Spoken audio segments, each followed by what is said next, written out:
Hey, what's up, guys? How y'all doing today? Well, if your name is Sean Diddy Combs, you're probably out here doing a little victory dance. At least that's what his lawyers want us to think. They're pushing the narrative that he's coming out on top, getting lawsuits dismissed left and right. But let's not forget what's really going on. Diddy is currently suing attorney Ariel Mitchell for defamation after she claimed to have seen a certain incriminating tape. On top of that, he's also suing Courtney Burgess, the same person who, back in May, secured a $100 million settlement from him. And now Diddy is celebrating because that $400 million lawsuit against him has been dismissed. There's even an article in In Touch hyping up the dismissal with the headline, Diddy's male accuser's $400 million lawsuit tossed by a judge after J-Lo was dragged into the drama. Now, why are they still bringing J-Lo into this? Who exactly is the unidentified celebrity they keep hinting at? Seems like a classic distraction tactic. But let's make one thing very clear. This isn't the win Diddy wants everyone to believe it is. This case was not dismissed because he was found innocent. It was thrown out due to the statute of limitations expiring. And that's exactly why I need to remind y'all. You are someone with a case against Diddy. You have until February 28th to file your lawsuit under New York's Adult Survivors Act until February 28th to take legal action.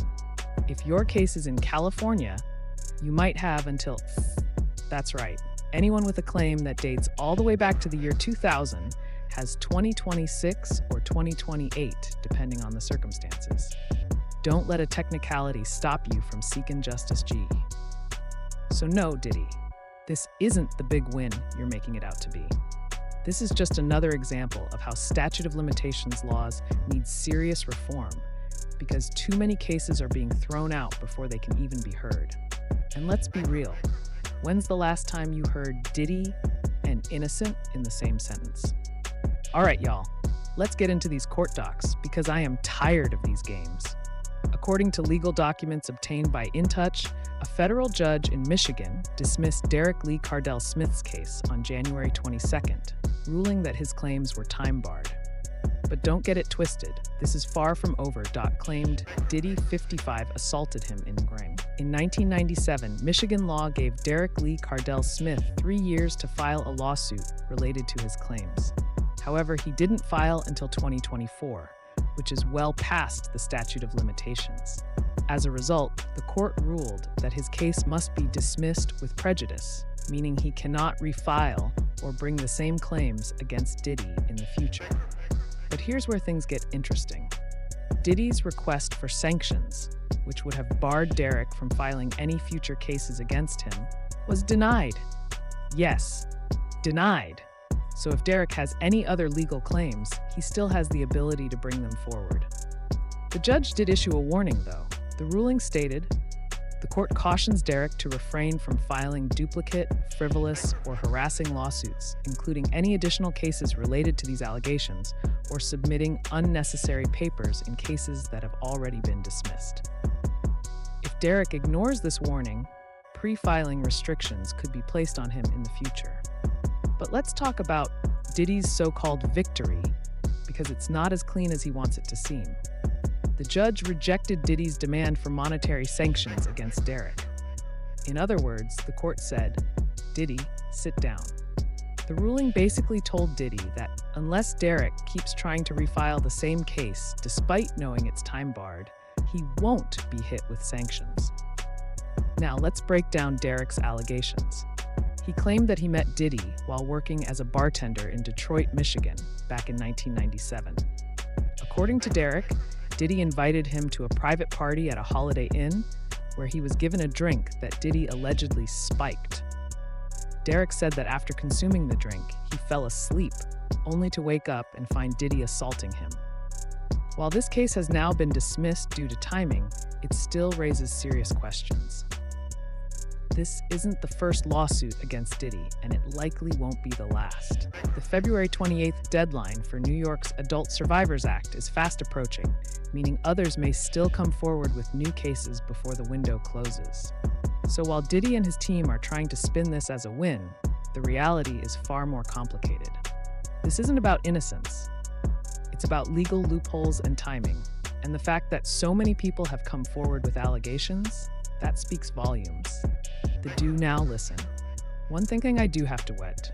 This situation raises some major questions, and it's important to clarify what really happened here. First and foremost, this case was not dismissed based on the merits of the allegations. The judge did not rule on whether Diddy was guilty or innocent. Instead, the lawsuit was thrown out solely because it was filed past the statute of limitations, a legal technicality. Derek's allegations against Diddy. In his complaint, Derek claimed that he woke up to find Diddy engaging in a sexual act with a woman. When Derek became conscious, he alleged that Diddy looked at him and said, "I did this to you too." Additionally, Derek accused Diddy of working with government officials to cover up crimes, claims that Diddy has denied completely. Diddy's legal team pushed back hard, pointing out that Derek previously filed 2 lawsuits in different courts, each alleging that the assault took place in different locations on the same day. Diddy's legal strategy, technicalities over truth? While Diddy's lawyers may be celebrating this dismissal, let's be clear, it does not mean the allegations were disproven.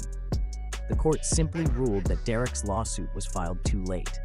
Diddy's legal team wanted more than just a dismissal. They begged the judge to ban Derek from ever filing another lawsuit against Diddy. However, the judge denied that request. That's a major detail.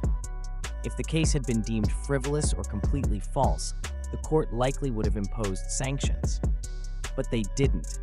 Diddy's lawyers tried to discredit Derek, but it didn't work. Diddy's legal team pointed out that Derek has a criminal history and accused him of committing fraud on the court while in prison.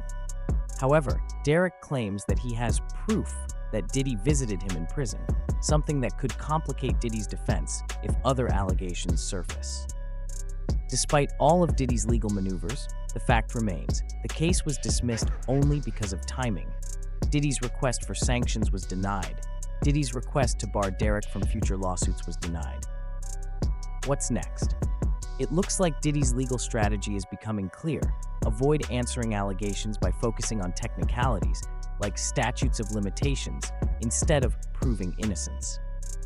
This could be his go-to method for handling future lawsuits.